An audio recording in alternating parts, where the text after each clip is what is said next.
Buenos días. Vamos a esperar que se terminen de conectar algunas personas para iniciar esta webcast preparada por Iguay. El título de la charla es Tendencias globales para la gestión de las finanzas públicas.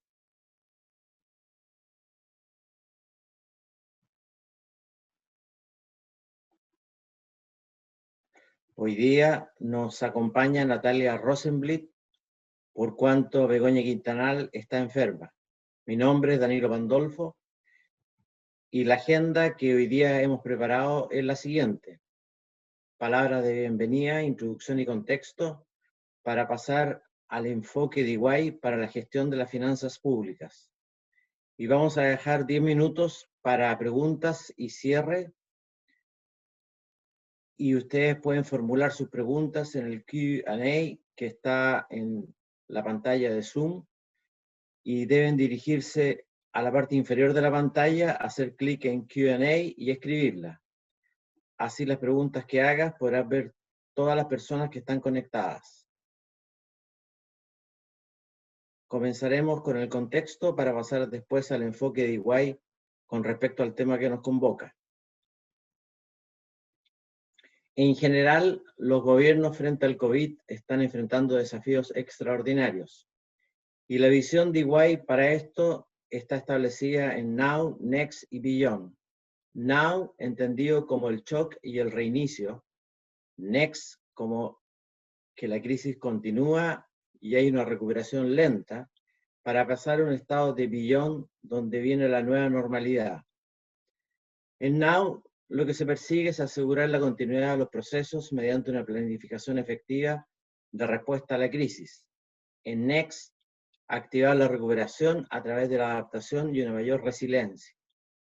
Y en Beyond, crear valor a largo plazo, reformulando y transformando los procesos. En el sector gobierno, podemos ver que Now, en general, los gobiernos del mundo están utilizando herramientas para comunicarse, monitorear, rastrear y responder. Y se están ajustando a las nuevas formas de trabajos virtuales o remotas, vía Zoom, vía Teams, distintos sistemas virtuales. Los sistemas de salud pública están trabajando para optimizar sus cadenas de suministro.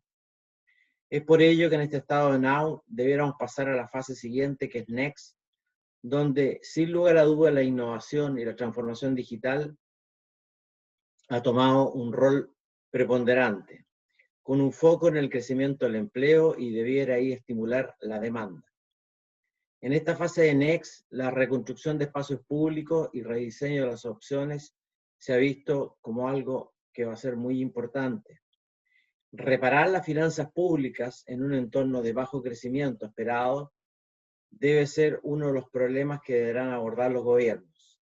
El fortalecimiento de la capacidad para evaluar las consecuencias de las políticas de refugio, ya sea para el bienestar físico, mental o financiero. Para pasar finalmente a un estado de Beyond, donde esperamos que lo digital haya demostrado su lugar en el sector público en la medida que los gobiernos estén más seguros de que pueden innovar a toda velocidad. No obstante, el aumento de la vulnerabilidad por los altos niveles de desempleo y desigualdad conducirá a mayores demandas de protección social. Deberá existir una mayor conciencia de la sostenibilidad, que ha ocupado un espacio importante dentro de la agenda de los gobiernos. Y finalmente, el tema que nos convoca, habrá un desafío de las finanzas públicas debido al bajo crecimiento y pondrán énfasis en los gobiernos para construir proactivamente una economía más resiliente y productiva. Es por ello que globalmente lo que se ha visto son tres tareas urgentes que se deben mitigar. Uno, la emergencia de la salud pública. Dos, mantener las funciones básicas. Y tres, las medidas de preservación económica. En cuanto a la emergencia de la salud pública, los gobiernos han tenido que responder rápidamente a la emergencia de salud pública actual, limitando el contagio, almacenando los suministros médicos críticos y asignando fondos para la emergencia sanitaria y priorizando los recursos para llegar a las poblaciones más expuestas. En cuanto a la mantención de las funciones básicas, Los gobiernos se han centrado en mantener las funciones básicas esenciales, incluida la seguridad, la cadena de suministros de alimentos y la educación. Y quizás una de las tareas más abordadas por los gobiernos mundialmente son las medidas de preservación económica. Y aquí los gobiernos se están preparando para la posibilidad de una recesión económica global y significativa. Necesitarán medidas de preservación económica para los ciudadanos y para las empresas. Y los gobiernos están tomando medidas a fin de proporcionar liquidez suficiente al sistema financiero y a las empresas. Y finalmente, deberán continuar apoyando a los trabajadores y sus familias en todas las necesidades que ha detectado y transparentado el COVID-19. Una mirada global nos muestra de que en todo el mundo ha habido estímulo fiscal en todos los países. Si consideramos el G20, más Singapur, España y Chile, el 6,1% de los estímulos fiscales sobre el PIB es lo que han aplicado. Estamos hablando de 5,6 billones de dólares. Chile se ubica en esta escala en un nivel de 17.000 millones de dólares por sobre el presupuesto estimado para este año. Estados Unidos, 2.442 mil millones de dólares. Hay una inversión y un estímulo fiscal bastante alto por todos los países del planeta. ¿Pero qué están haciendo los gobiernos? Si bien es un poco temprano para comprender completamente la gravedad de esta crisis, hay implicaciones de largo plazo que incluyen ciudadanos y prestación de servicios, los empleados, las respuestas de políticas públicas que componen la implementación de políticas y orientación para hacer frente a los impactos de corto plazo, la preservación económica y la recuperación financiera, donde se utilizan medidas fiscales y monetarias, así como la asistencia financiera sustancial para individuos y empresas, las comunicaciones con las partes interesadas, riesgo, tecnología y seguridad de la información. Esto se centra en los riesgos estratégicos y operativos para los servicios gubernamentales, desde la continuidad del negocio hasta la ciberseguridad. Y finalmente, y quizás lo más importante, los proveedores y vendedores para mantener la cadena de compras y de pagos. Hay que actualizar las normas de adquisición cuando sea necesario, mantener la viabilidad de los proveedores claves y apoyar el comercio mundial. Esto están realizando los gobiernos en todo el globo. A continuación, vamos a ver el enfoque de EY para abordar este contexto y voy a dejar a Natalia que continúe con esta parte. Muchas gracias, Danilo, y muchas gracias también a todos los participantes de este webcast. Bueno, en este contexto desafiante para los gobiernos que nos acaba de contar Danilo frente al COVID-19, es que nosotros queremos hablarles sobre la gestión de las finanzas públicas, que también es conocida por sus siglas en inglés como PFM. Quizá la función más básica de cualquier gobierno es recaudar ingresos para el Estado y gastar estos ingresos en nombre del Estado. Todos los gobiernos deben asegurarse de que este dinero de los contribuyentes se recaude y se gaste de la forma más efectiva y eficiente posible. PFM describe cómo los gobiernos y las autoridades públicas entonces recaudan y gastan este dinero.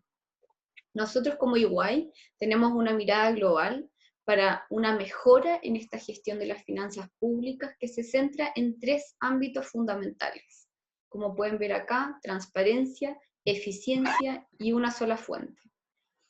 Con transparencia, ¿a qué nos referimos? Es cómo los gobiernos van a proporcionar información que sea precisa en forma continua, tanto en los reportes financieros como en la rendición pública. En eficiencia nos referimos a cómo la administración va a hacer la ejecución de los procesos básicos para la gestión financiera de la forma más óptima y eficiente posible. Con esto me refiero a, por ejemplo, el proceso de presupuestación, el proceso de gestión financiera, el proceso de gestión de desempeño, etc. Y el tercer punto, y no menos importante, es cómo poder tener una fuente de información integrada que permita medir el desempeño tanto financiero como no financiero y que esta información sea utilizada por la administración para poder tener una mejor toma de decisiones. Esto no se ve una tarea fácil y es por eso que, si continuamos a la siguiente slide, nosotros a nivel de EY Global hemos desarrollado un marco que aborda PFM en manera integrada y fue estructurado siguiendo la base del ciclo presupuestario, es decir, planificar, ejecutar y evaluar los presupuestos. Entonces acá nosotros comenzamos con una planificación estratégica y política fiscal. Luego pasamos al proceso de presupuestación. Después, cómo se van a administrar los ingresos, que vienen principalmente de la recaudación. Después tenemos la tesorería, que incluye la gestión de la caja, la gestión de la liquidez, la gestión de la deuda, etc. Ahora, ¿cómo se van a gestionar los gastos? ¿Y cuál va a ser la forma eficiente de gestionar estos gastos? También incluye la contabilidad, ¿cómo vamos a traducir todo esto en la contabilidad? ¿Cómo se van a hacer las auditorías? ¿Cuáles van a ser los sistemas que van a acompañar todo este ciclo presupuestario? ¿Cuáles van a ser los controles internos también que van a acompañar los procesos? Y finalmente terminamos en monitoreo, evaluación y gestión de desempeño. Nosotros, para efectos de este webinar, vamos a entrar en detalle en 4 de los ámbitos que yo les acabo de mencionar, que son los más utilizados por los gobiernos. Estos son planificación estratégica y política fiscal, mejora del proceso de presupuestación, gestión de gasto y mejora de eficiencia, y monitoreo, evaluación y gestión de desempeño. En estos 4 ámbitos nosotros vamos a entrar en un poquito más de detalle, vamos a contar cuál es el enfoque que tiene EY al respecto, y un caso aplicado de éxito para que podamos verlo más en acción. Entonces, comenzamos con planificación estratégica y política fiscal. Nosotros como EY hemos identificado 9 elementos que consideramos que son esenciales para poder robustecer este proceso de planificación estratégica y política fiscal. El primer elemento es la revisión del gasto público. ¿Cuál es el objetivo acá? Es poder evaluar la efectividad del uso de los recursos públicos. ¿Y qué es importante en este punto?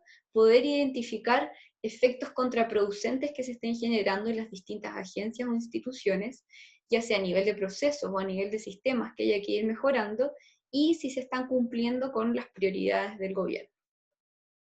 Luego tenemos la proyección macroeconómica. Este es un elemento crítico. ¿Y por qué? Porque nos va a proporcionar la información de los rendimientos económicos esperados en el futuro. Es decir, esto van a significar los parámetros básicos para poder hacer las estimaciones fiscales más detalladas que acompañan a lo largo de toda la gestión financiera, que van a ser los ingresos, los gastos, los déficits fiscales que vamos a tener, la deuda que vamos a tener que salir a pedir para cumplir con esos déficits, el PIB proyectado, las importaciones, las exportaciones, la inflación, etc. Y estas mismas proyecciones macroeconómicas también van a ir alimentando estos otros elementos que les estoy contando. Luego tenemos el marco de gasto a mediano plazo. Esto es uno de los principales vehículos de la planificación del presupuesto. El objetivo acá es impulsar la definición de prioridades y los trade-off entre los distintos sectores. Y el objetivo es poder tener la distribución de gastos en el gobierno que mejor vaya a representar los objetivos de nuestras políticas. Después tenemos el marco fiscal de mediano plazo o revisión de capacidades fiscales. Esto tiende a ser un proceso top-down, es decir, acá partimos de lo más general y se proyectan los que llamamos los agregados fiscales. ¿A qué me refiero con los agregados fiscales? Son el total de ingresos, los gastos, los saldos, la deuda. Acá va a ser importante poder identificar cuál es la disponibilidad de recursos a nivel agregado del gobierno y poder establecer límites máximos de gastos para las instituciones para luego hacer el desarrollo del presupuesto. Luego pasamos al marco del presupuesto. Esto viene a complementar la visión anterior, pero desde una perspectiva bottom-up. Es decir, vamos a comenzar con los requisitos de gasto que tiene cada una de las instituciones, para luego pasar a un proceso de conciliar estos requisitos de gasto con los recursos públicos. Acá va a ser fundamental contar ya con un proceso establecido para poder identificar prioridades relativas tanto dentro de una misma institución como entre las instituciones. Luego tenemos el marco de desempeño de mediano plazo. Este marco, el objetivo, ¿cuál es? Recompensar y alentar el desempeño mediante la asignación de los recursos públicos, mediante el presupuesto. Este punto es bien importante porque acá ya empezamos a hacer el vínculo entre los recursos que entrega el gobierno a cada una de las instituciones con los resultados que tienen que entregar las instituciones y además con la rendición de cuentas que tiene que acompañar estos resultados. Después pasamos al elemento número 7, que son los programas de gasto por sector o estrategia por sector o institución. Acá el objetivo es poder identificar las prioridades de los programas por institución y cómo esto se va a vincular con las prioridades que tiene el gobierno y con los requisitos de los recursos. Esto refleja una declaración de cuáles son las áreas más importantes de la actividad económica en el sector público, pero desde la perspectiva de cada una de las instituciones o las agencias que prestan los servicios públicos. Entonces, como ven, este elemento es súper importante porque también va a contribuir al elemento número 3, que es el marco del gasto, el elemento del marco de presupuesto y al desempeño. Luego pasamos a la estrategia de la gestión de deuda de mediano plazo. Esto es cómo los gobiernos van a gestionar la composición de deuda tal que se pueda llevar a cabo el plan de gasto. Acá se identifica toda la información que tenga relación con la deuda, o sea, cuáles son los riesgos que se van a gestionar, tasa de interés, tipo de cambio, etcétera, cuál es el portafolio histórico de la deuda, cuáles son las variaciones, cuál es la proyección fiscal y las proyecciones de deuda, las tasas de interés estimadas, etcétera. O sea, también va a ir utilizando información que definimos en la proyección macroeconómica. Después pasamos a la revisión de la política fiscal y la estrategia. El objetivo de esto es proporcionar un marco de planificación para mantener una estructura de ingresos que pueda ser coherente con los objetivos que queremos lograr con el gobierno. Entonces, esto está súper enfocado en el sistema de ingresos que tiene el gobierno. En este elemento vamos a revisar todo lo que tenga que ver con la eficiencia en la recaudación del gobierno, la estabilidad de los ingresos, las cargas administrativas, así como también cuáles son las principales fuentes de ingresos que tienen los gobiernos, cómo son las tendencias de estas fuentes de ingreso, la estructura, si esta estructura está adecuada a las necesidades que tiene el gobierno, y el objetivo va a ser identificar deficiencias y eventualmente una necesidad de reestructuración. Bueno, con todo lo dicho anteriormente, vamos a lograr tener un plan estratégico. El plan estratégico no es más que un conjunto de resultados que se traducen en la declaración de la misión del gobierno en el sector público, un conjunto de resultados futuros del estado objetivo al que se quiere llegar, que esto va a depender de la visión del estado final deseado del gobierno, con una comprensión realista del estado actual.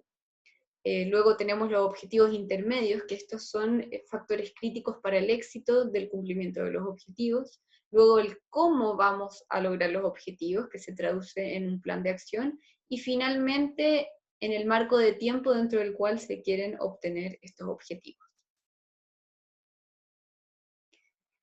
Ahora, ¿cómo podemos ver esto en un caso más aplicado?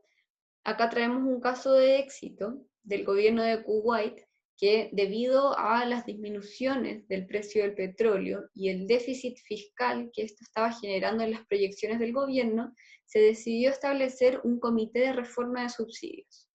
Para este comité, este Ministerio de Finanzas solicitó ayuda a EY a nivel global para poder, en base a la metodología que yo les acabo de comentar, establecer una visión y un marco de actuar para esta reforma de subsidios. Y con esto, ¿qué se logró? se logró obtener la reasignación de recursos tal que se puedan traducir los objetivos de las políticas, que era lo mismo que les comentaba antes, sobre todo en el elemento del marco de gastos. Entonces, en este caso en particular, se logró la generación de empleo de jóvenes y avanzar en temas de sostenibilidad.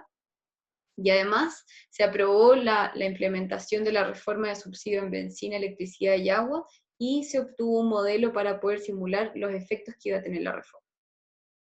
Bueno, ahora los dejo con Danilo, que les va a contar sobre la gestión de gastos y la mejora de eficiencia. Muchas gracias, Natalia. En cuanto a la mejora de procesos de presupuestación, el enfoque de EY para los gobiernos reúne un marco completo que está en el compendio de PFM. Y existen tres pilares básicos en esta etapa: la planificación y formulación del presupuesto, la ejecución del presupuesto y la gestión de la deuda.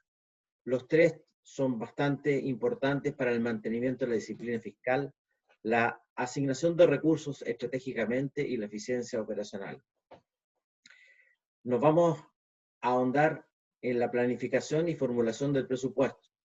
En cuanto a la planificación y formulación del presupuesto, el presupuesto de los gobiernos en general, lo que ha observado igual globalmente, es que hay un gasto real y un gasto proyectado. A eso se incrementa el gasto por un perfil y se establecen gastos futuros probables. Al final del día se tiene un presupuesto final que está compuesto por gastos y por gastos no esenciales. Y esto se produce por una falta de alineamiento entre el presupuesto y la estrategia, por cuanto el presupuesto debiera ser la expresión monetaria de una planificación estratégica de un plan. Se pueden descubrir ejecución de gastos innecesarios durante la ejecución de esa formulación de presupuesto. Hay una falta de justificación y aquí hay una oportunidad por cuanto esta falta de justificación se produce por la forma de formular que tienen los gobiernos. Hay una falta de accountability. Se puede observar que en las distintas categorías de gastos no hay un responsable que se haga cargo de ese gasto formulado. En general, no hay un detalle de los gastos, es lo que ha observado EY globalmente, tanto de proveedores, precios y cantidades, porque eso es más parte de la formulación de un presupuesto del sector privado. No obstante, lo que se logra en este tipo de presupuestos es una falta de precisión en la presupuestación. EY ha observado y ha aplicado una metodología que se llama metodología de formulación de presupuesto base cero. ¿Qué provoca? Esto lo que provoca es que transforma los gastos e impulsa el ahorro a través de la implementación de una filosofía, una forma de hacer las cosas. Hay un cambio cultural, hay una mejora en los procesos y se ocupan herramientas y activos que maneja en general los gobiernos más avanzados. Y esto se desarrolla en 4 etapas. La primera etapa es lo que se denomina la gestión estratégica del gasto fiscal. Y en la gestión estratégica del gasto fiscal, lo que hay que establecer es una línea base de gastos. Y aquí se ocupan benchmark para establecer objetivos de gastos y de ahorro y se establecen targets. Sobre esto, para todas las categorías, tanto de personal como de no personal, de bienes y de servicios, pero debe estar alineado con la estrategia que se ha establecido para ese gobierno. El segundo paso es la formulación de un presupuesto base cero. Para ello, se establecen categorías de gastos y se asignan responsables para que sean concordantes con las políticas y los planes fiscales que se han establecido. El tercer paso es la responsabilidad y sostenibilidad de esta formulación de presupuesto. Aquí se debe definir un modelo con dueños de categoría de gasto, que ya decíamos, y un governance que permita crear responsabilidad y asegurar la gestión sostenible del presupuesto para todas las categorías y funciones de bienes y servicios, para finalmente pasar un control y monitoreo. A esto nos vamos a referir posteriormente. Los controles y monitoreo es una forma distinta de ver la presupuestación fiscal de los gobiernos en general en el mundo. Para ello, si uno aplica esta metodología, lo que logra finalmente es un gasto real más un gasto proyectado, como sucedía antes. Pero tenemos la explicación basada en la construcción de un presupuesto con mayor detalle y justificación a nivel de precios, de cantidad, de proveedores cuando se pueda, según el objetivo de gasto establecido. Se hace una revisión y se itera para lograr finalmente un gasto fiscal detallado, con precios y cantidades. El presupuesto final, basado en esta metodología, contiene gastos esenciales y también un pequeño porcentaje de gastos no esenciales, pero es bastante menor a lo que veíamos inicialmente. Aquí lo que se produce es un círculo virtuoso, por cuanto hay un alineamiento entre el presupuesto y la planificación estratégica que Natalia mencionaba.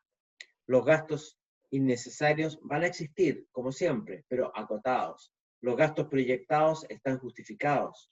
Hay un incremento, un aumento de accountability en los presupuestadores, dadas las categorías de gastos que se han establecido.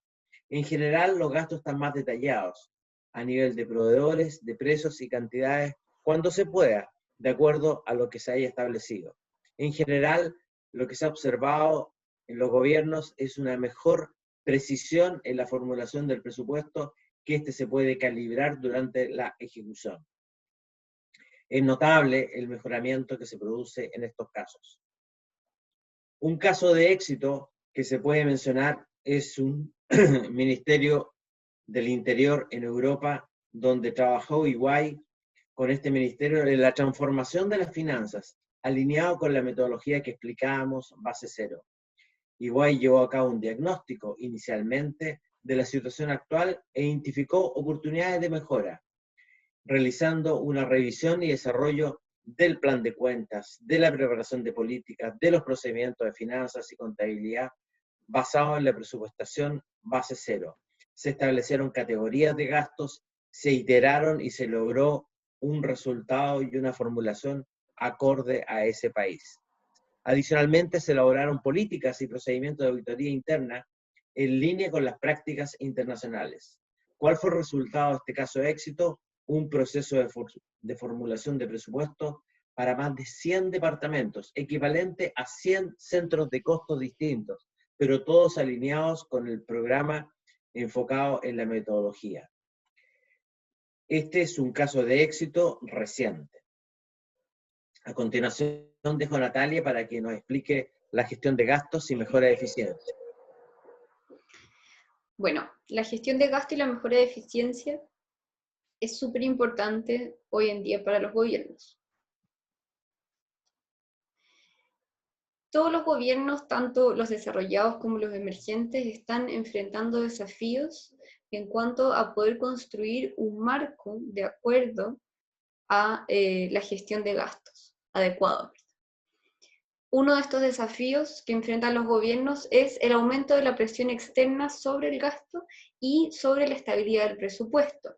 ¿Cómo se puede ver esto? Por ejemplo, en los países en que la población está envejeciendo, existe un aumento en la exigencia de mejores servicios, por ejemplo, de salud y de pensiones.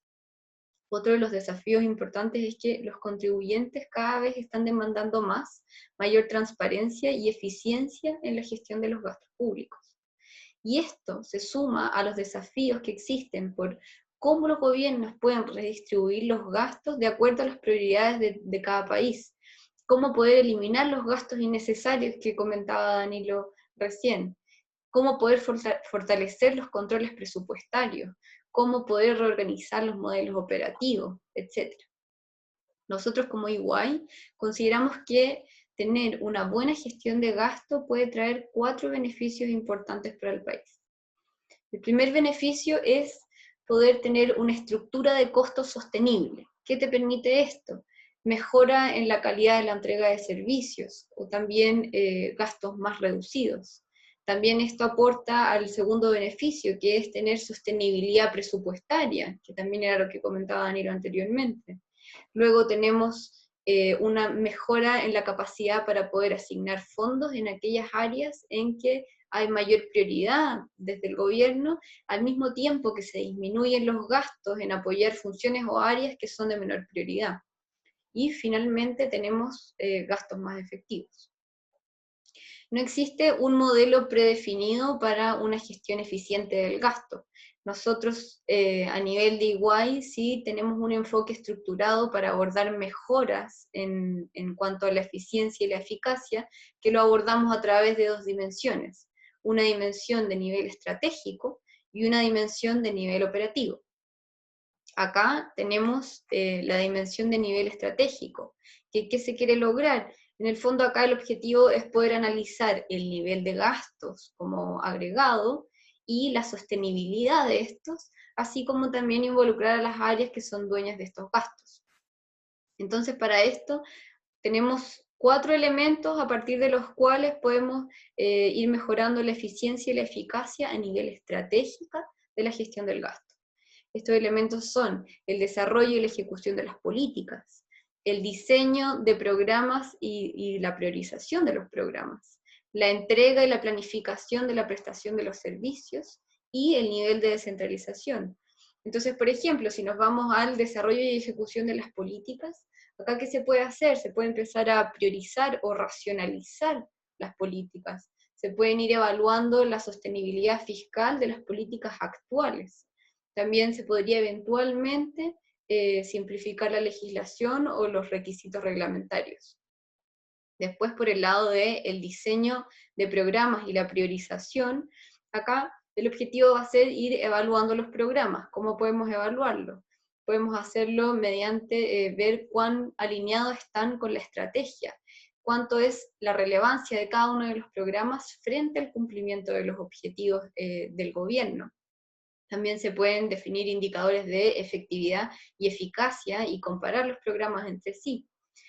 Esto puede provocar eventualmente volver a priorizar y redistribuir recursos, y quizás hasta salir de algunos programas que no son prioridad para el gobierno. Después tenemos la estrategia y la planificación de la prestación de servicios. O sea, acá vale la pena evaluar los servicios en cuanto a core y non-core. Buscar de repente estrategias alternativas para la entrega de un mismo servicio. Se pueden hacer benchmarks, se pueden hacer testeos de mercado o hasta la privatización de aquellos servicios que sean identificados como non-core para el gobierno. Así como también se puede revisar, racionalizar u optimizar los subsidios, las subvenciones y los sistemas financieros en caso de aplicar. En cuanto al nivel de descentralización, en el fondo vamos a apuntar a cómo bajar la carga que tiene el gobierno. Entonces acá se pueden ir desarrollando acuerdos de cofinanciación o de coproducción, o también rediseñar las transferencias intergubernamentales. Eso por el lado estratégico. Luego tenemos el lado operativo, que el lado operativo ya bajamos a un nivel más específico, a nivel de agencia o de institución que va a prestar los servicios. Entonces, nosotros planteamos esto en base a 3 ámbitos que podrían lograr una reforma exitosa que permita eficiencia y eficacia operativa. Entonces hablamos de optimizar el modelo operativo y la estructura de la institución o de la agencia, la gestión de los servicios públicos que presta cada una de estas instituciones y la gestión de los procesos. Si nos vamos a la optimización del modelo operativo y la estructura de la agencia o de la institución que podemos encontrar, o sea, podemos facilitar el proceso de toma de decisiones dentro de la misma institución. Se pueden hacer proyectos para poder optimizar los gastos de administración o los gastos generales, así como comentaba Danilo anteriormente, con un presupuesto base cero, a nivel de institución o de agencia. Se puede optimizar la estructura organizacional que soporta cada una de estas instituciones. ¿Y cómo hacer esto? Se puede ir revisando los departamentos y los servicios y evaluar si vale la pena integrar algunos departamentos o servicios, o separarlos, o reducir o consolidarlos eventualmente. También para estos servicios o funciones que no son core para la entrega de los servicios, se puede evaluar una tercerización o una centralización de las funciones o hasta eventualmente una privatización de esas funciones. Luego nos vamos a la gestión de los servicios. En este punto se pueden analizar los costos de los servicios, realizar benchmark para ver qué tan bien estoy con mis pares de acuerdo a cuánto estoy gastando en ciertos servicios, revisar la estructura de cargos de prestar el servicio. En caso de aplicar, se podría gestionar la demanda y evaluar cómo estamos respondiendo a esa demanda. Se puede consolidar o centralizar centros de llamado, centros de servicios compartidos que permitan ahorrar gastos dentro de la institución. Se pueden construir entregas de los servicios que sean multicanal y seleccionar los canales que puedan ser de menores costos, etc. Y en cuanto a la gestión de los procesos, acá sí se requiere definir y mapear todos los procesos claves que tiene la institución para poder prestar los servicios, hacer benchmark de estos procesos, eventualmente hacer una reingeniería, una optimización de estos procesos, implementar automatizaciones que permitan ahorros de costo y mejora en la eficiencia y en la eficacia, y también revisar aquellos procesos que son de soporte que generalmente tienen un alto potencial de ahorro. Acá vemos una tendencia que va hacia, en tanto a los gobiernos como en los sectores privados, a tener un concepto de efectividad y eficacia operativa que ya son parte del pensamiento integral de los líderes que llevan estas instituciones. Y esto va a permitir esta eficacia y efectividad de manera continua. Luego, ¿cómo podemos ver esto en forma aplicada? Acá les vamos a presentar un caso de éxito. Aquí está el caso de éxito. Este caso de éxito es una reforma pública de un gobierno europeo que estaba con bastantes problemas de sobregastos en el gabinete.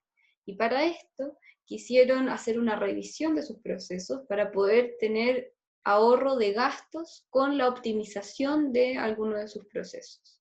Entonces, en base a nuestro enfoque que les comenté sobre búsqueda de iniciativas, tanto a nivel estratégico como a nivel operativo para mejorar la eficiencia y la eficacia, se revisaron 60 políticas públicas. De esto se hicieron reingeniería de procesos, se hizo mejora en los sistemas, siempre acompañado de una gestión del cambio, y se hizo una serie de recomendaciones de ahorro de gastos. ¿Cuáles fueron los resultados para este gobierno? Se contribuyó en el recorte del déficit público, y además de eso, las mejoras operativas contribuyeron en que los gastos no siguieran aumentando a pesar de la inflación y otros temas. Bueno, los dejo ahora con Danilo, que les va a contar un poquito más de detalles sobre monitoreo, evaluación y gestión del desempeño. Muchas gracias, Natalia. Y les recuerdo a los que nos están siguiendo que pueden realizar sus preguntas directamente en Q&A para que se las respondamos al final de la charla. Bueno, vamos a continuar con quizá una de las fases más fundamentales de las 10 etapas, que es el monitoreo, evaluación y gestión del desempeño. Para ello, EY ha desarrollado un marco de resultados que permite establecer etapas en esta fase. En general, los gobiernos, el mayor gasto público asociado a la crisis sanitaria del COVID-19 presenta desafíos. Y estos desafíos, de manera simple, se puede establecer el siguiente concepto: que los gobiernos deben proporcionar información sobre si los programas y entidades que entregan servicios públicos están obteniendo los resultados deseados a un costo razonable. Parece una frase simple, pero vamos a ir abriendo esta frase de tal manera de poder lograr una comprensión de ¿Cómo distingue EY en la aplicación que ha hecho de PFM, monitoreo, evaluación y gestión del desempeño? La pregunta antigua era, ¿se implementó el programa? La pregunta nueva o actual es, ¿se obtuvieron los resultados deseados? Para poder formular la pregunta, ¿se obtuvieron los resultados deseados? Previamente debo establecer los objetivos que he establecido en cualquier medida, en cualquier gasto que vaya a realizar. Porque la pregunta, ¿se obtuvieron los resultados deseados?, debiera responder a 4 ámbitos claves. El primer ámbito es la gestión de las eficiencias y efectividad de las entidades. Vamos a dar un ejemplo de ello para bien comprender. La segunda fase es el empoderamiento de las jefaturas, de las personas responsables que gestionan los resultados. Es decir, la gestión ahora no va a ser en base a cosas subjetivas, va a ser en base a cosas objetivas, que son los resultados de las medidas adoptadas previamente. La tercera fase es la mejora de la transparencia y rendición de cuentas. Es quizás una de las fases más importantes en que los países de Occidente, sobre todo, se han visto presionados para mostrar mayor transparencia y mostrar en las redes sociales, en las páginas web, en general, en todo lo que puedan transmitir las rendiciones de cuentas de los gastos efectuados. Y finalmente, hay un desarrollo de tecnologías habilitadoras como Big Data o Data Analytics o Blockchain que permiten finalmente un monitoreo, una evaluación y una gestión del desempeño distinta. Es por eso que EY ha establecido que el monitoreo del desempeño está basado en resultados orientados a estar completamente e integralmente y en todo momento proveyendo información útil y efectiva a la administración, al tomador de decisiones.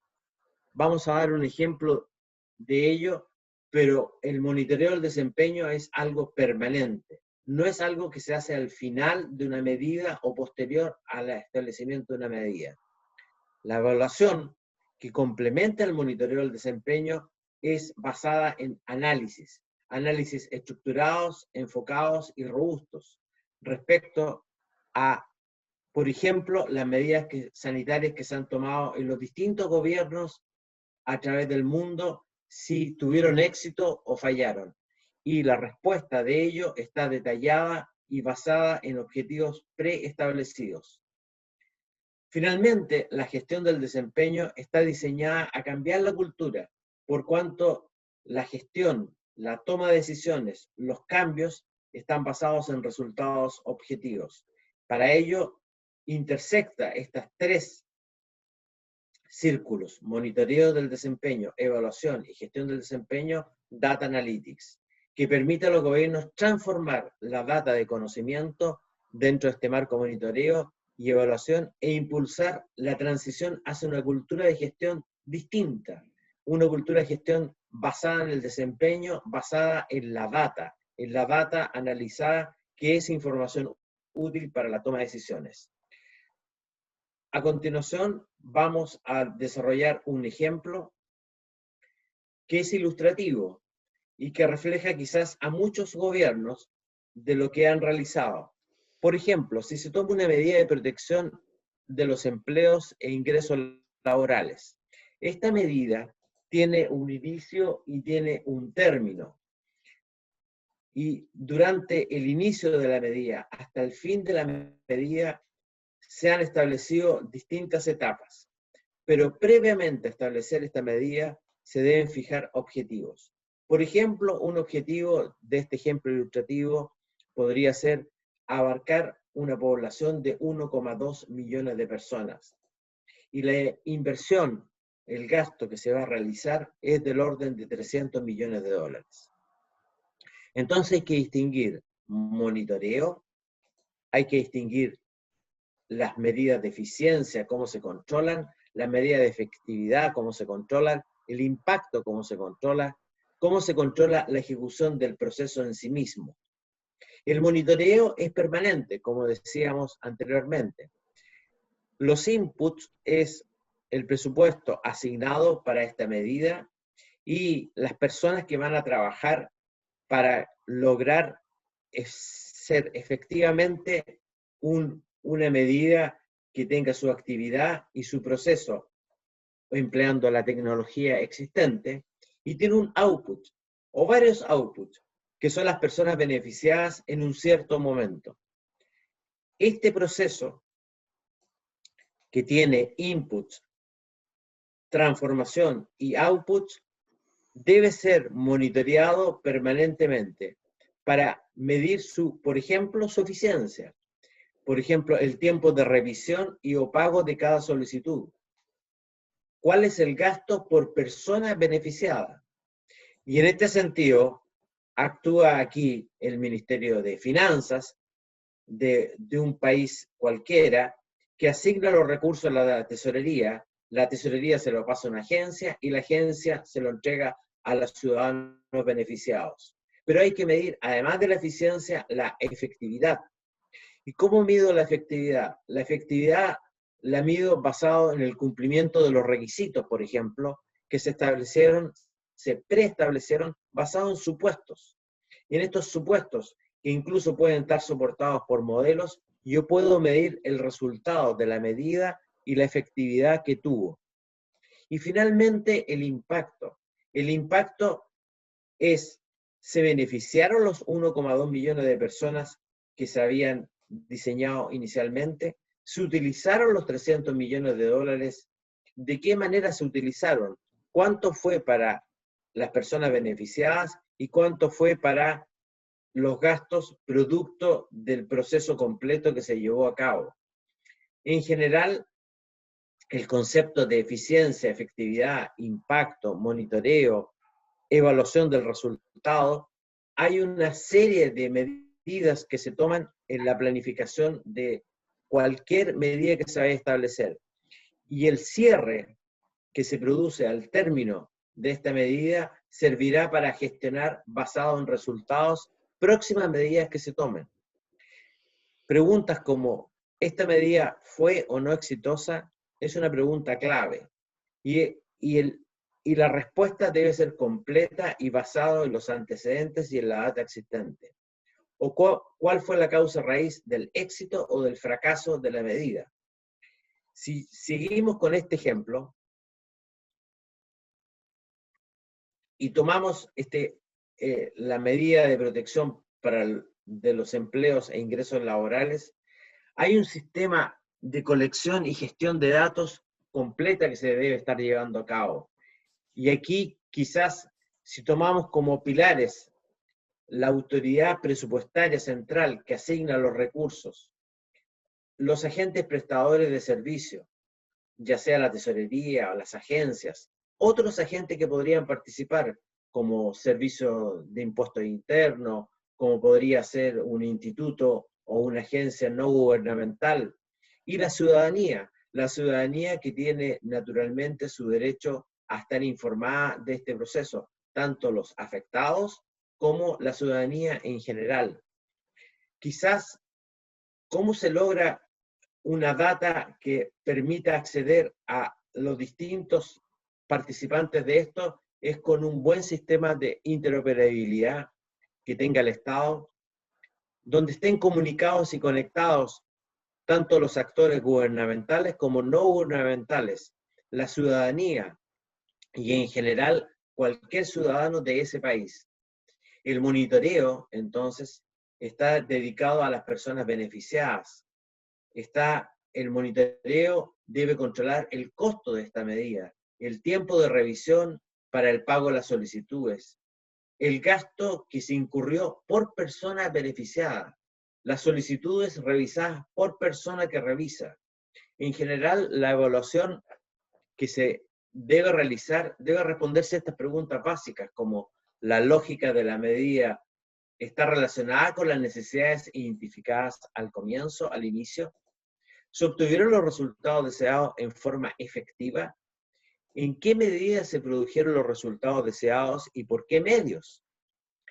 ¿Hay mejores maneras de obtener los resultados deseados o lecciones a aprender? La gestión del desempeño finalmente debe estar basada en decisiones de administración por resultados y responder preguntas: ¿dónde se obtuvieron los recursos, los 300 millones de dólares? ¿Cuál fue la fuente de recursos? ¿A quién se le asignó? ¿Cómo y cuándo se gastó esos recursos? En general, la rendición de cuenta de esos recursos. ¿Fueron auditados esos recursos? La verdad es que este sistema completo permite a los gobiernos, basado en esta metodología de PFM, controlar y poder tener una mayor transparencia en todos los procesos. Nosotros, como EY, tenemos en el Ministerio del Interior de Europa un caso de éxito. Desde el 2009, EY ha provisto asistencia técnica y soporte a un Ministerio del Interior en la definición de las políticas que comenzamos la implementación del sistema de asilo común europeo. En este contexto, hemos apoyado al gobierno en gestionar, controlar y certificar el gasto del programa anual relacionado con AMIF, entregando soluciones end-to-end, desde la planificación hasta la reportería, pasando casi por las 10 dimensiones del sistema PFM. Ahora, los resultados, ¿cuáles fueron? Y quizás es lo importante, que hubo un mayor control del gasto. La identificación de las áreas del gasto afectadas con irregularidades frecuentes bajaron, se disminuyeron, y por lo tanto el perfil de riesgo disminuyó significativamente. Hay un soporte innovador en la gestión de la data, porque hay una maximización y estructuración de la data relacionada con políticas de inmigración para una mejor toma de decisiones y planificación de fondos. En general, la transferencia de conocimientos a través de estos años ha permitido que metodologías operativas, herramientas y habilidades necesarias fueron mejorando para la evaluación de los gastos de este Ministerio del Interior. Yo les agradezco la participación que han tenido en este webcast. Y Natalia, no sé si se han formulado preguntas. Acá tengo una pregunta muy interesante que me gustaría tomar, que es con respecto a lo que hablamos de planificación estratégica y política fiscal en el primer elemento que dijimos, la revisión de los gastos públicos, que preguntan cómo se puede evaluar la efectividad del uso de los recursos. Bueno, una forma típica de evaluar el uso de los recursos es mediante benchmark. ¿Y cómo hacemos este benchmark? Elegir algún grupo internacional de gobiernos comparables, que puede ser a nivel de agencia también y a nivel de ministerio, puede ser interno o internacional, y definir gastos, ya sea de funciones o actividades que sean comparables para hacer el benchmark y ver cómo estamos con respecto a los peers. Esto además tiene que ir en complemento, porque el benchmark, ¿qué va a decir? Nos va a dar luces si eventualmente podría haber una oportunidad de mejora en cuanto a los gastos públicos.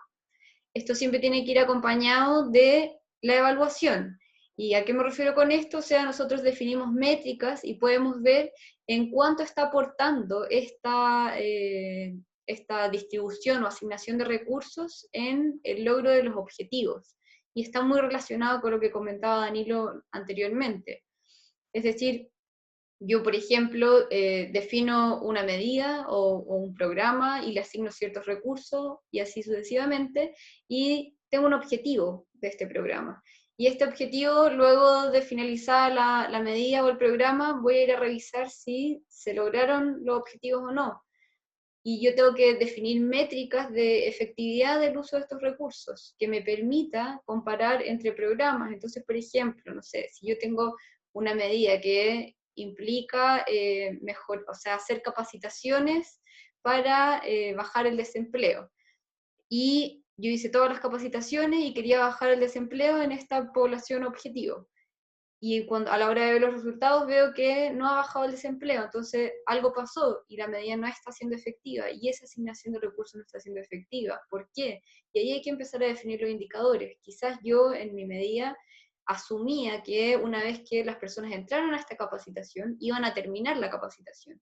Y quizás ahora que veo los indicadores, me doy cuenta que solo el 20% terminó la capacitación, y también asumí que todas las personas que se metieran en la capacitación luego iban a ir a buscar empleo, y quizás no se cumplió que fueron a buscar empleo. Entonces estos indicadores me van a ir diciendo si la medida que yo estoy aplicando y la asignación de recursos que le estoy dando a esta medida está siendo gastada en forma efectiva. Esto me puede decir que no está siendo efectiva, y así puedo definir un montón de otras medidas que me permitan comparar también si es que una medida está siendo efectiva versus otra, que puede ser entre ministerios, entre programas, entre instituciones o dentro de una misma institución. Eso es lo que se hace típicamente para poder evaluar en el fondo la efectividad del uso de los recursos. Perfecto y muy completa la respuesta, Natalia, agradezco. Hay otra pregunta que lo voy a responder yo. Me preguntan la importancia de la interoperabilidad para los gobiernos en general. La verdad es que la interoperabilidad es un tema en sí mismo y que debe ser respondido por los gobiernos caso a caso. En general, los gobiernos de Occidente mantienen distintos tipos de software, aplicativos, comunicaciones entre ellos basados en sistemas que no están homologados. Es un desafío para todos los gobiernos lograr compatibilizar y lograr tener una conexión de la data existente para que los ciudadanos sean los beneficiados finalmente. La interoperabilidad es un desafío y debe ser logrado como lo han hecho algunos países que han avanzado a pasos agigantados.